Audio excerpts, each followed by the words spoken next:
Most personal trainers think that their price is determined by the market.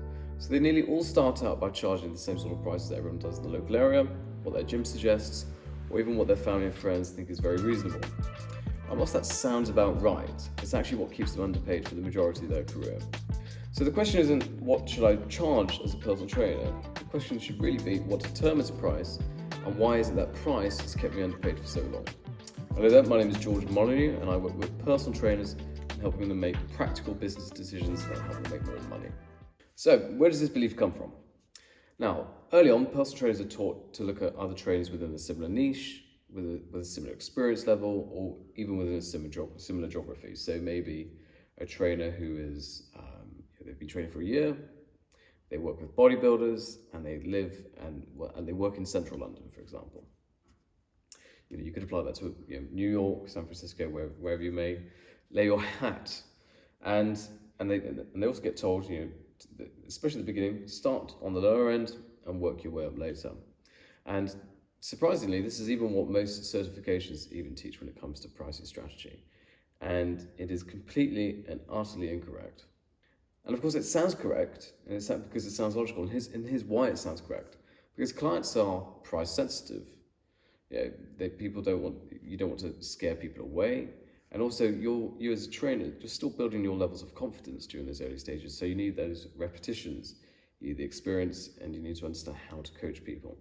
And so pricing is seen as an amazing way in order to enable that, but it really isn't.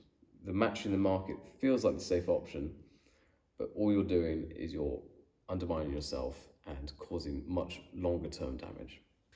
Now, of course, there is a time where the market does set the rates. Of course there is, again, I'm not sat here saying that everything's wrong. I'm saying that there's a time for everything.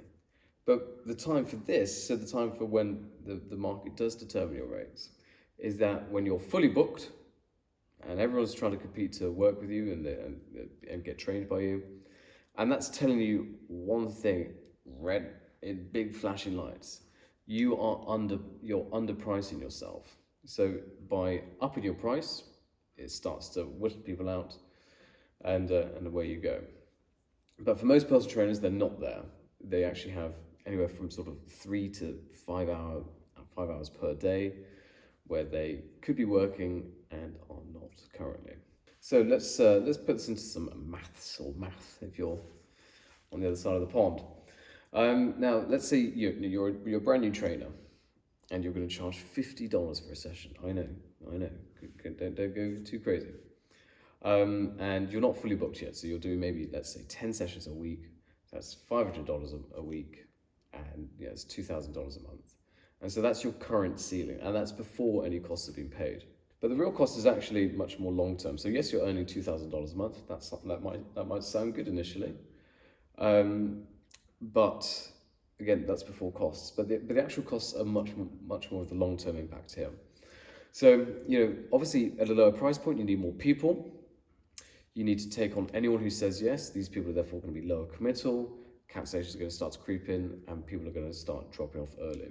So this effectively keeps you extremely busy, extremely stressed, and always having to look to acquire the next person.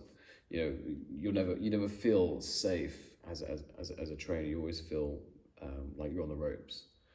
And so at the end of each month, you are the numbers of clients are going. Bob 1 comes and Bob 2 goes, and it's all a bit of a mess. But ultimately, you stay capped at that $2,000. So 3 money actions for you today. So firstly, stop sitting in the middle. Right now, most trainers are stuck in no man's land, and they're not premium enough to stand out, and they're not cheap enough to appeal to the masses. They're kind of just in this area of like, ooh, what's going on here? Now, Alex Hormozy actually put it in a really great way. He said you should sell something really expensive to a few people, or sell something really, really cheap to as many people as possible. And if you're in the middle, you just blend in with everyone else, unfortunately.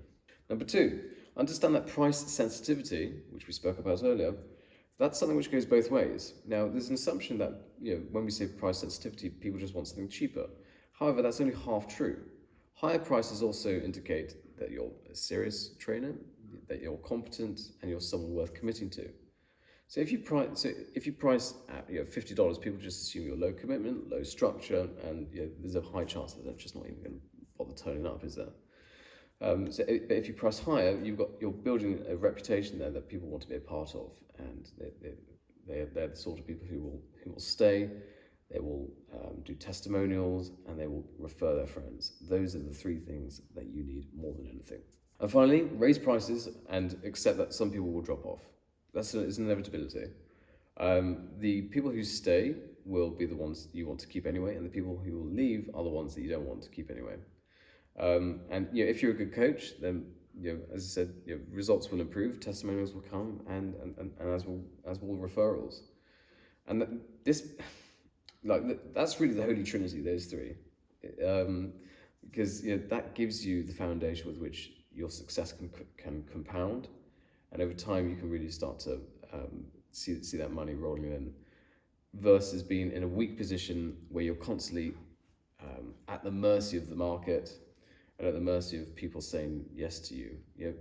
As a coach, I find myself in a similar position sometimes. You want to be in a position of strength. You do not want to be in this position of weakness where you're having to flounder to other people's wishes. You want to be in control of your own destiny, and pricing is an extremely important way of doing this. So that's it for this video. Thank you very much. I hope you enjoyed it. If you found this useful, it'd be great to have a like, maybe drop a comment, whatever you fancy, and anything to let us know that you found this helpful. But thank you very much, and we'll see you in the next one. Goodbye.